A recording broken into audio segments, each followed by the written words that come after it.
pasukan keamanan dari kubu Rusia meledakkan gudang ranjau penyabot Ukraina di distrik Volodarsky di DPR. Rekamannya diunggah di akun Telegram @moderasia pada 13 Maret 2024. Sebuah bangunan tua yang tak terawat menjadi sasaran utama militer Rusia. Diketahui, gudang tersebut berisi 36 ranjau anti-tank, 2 ranjau anti-personil, dan 16 blok TNT menurut laporan Direktorat FSB Regional. Para pencari ranjau dari pengawal Rusia mengidentifikasi tanda-tanda pada bangunan tersebut, sehingga mereka menghancurkan senjata dan amunisi di tempat yang mana mereka menggunakan muatan tambahan. Setelah mengelilingi tempat tersebut, militer Rusia langsung mengambil tindakan, seperti yang terlihat dalam rekaman. Hingga video ini beredar, beragam komentar dituliskan warganet.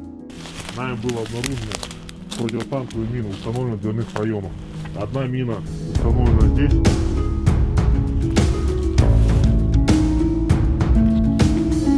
Вторая мина установлена в другой проем.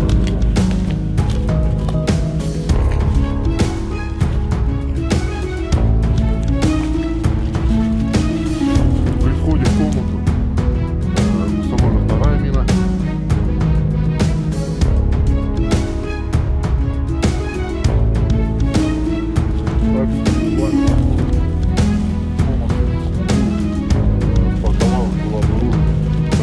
Шашки, самодельно взрывного устройства, оцинкованным шнуром.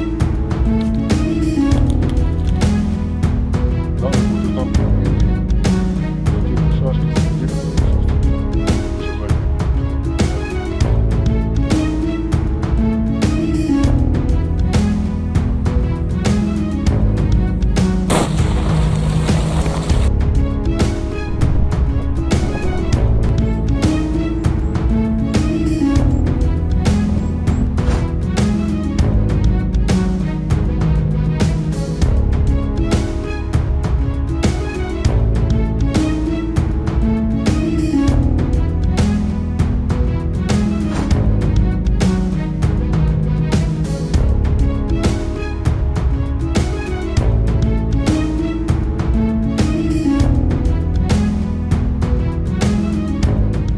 Download Tribun X sekarang, menghadirkan lokal menjadi Indonesia.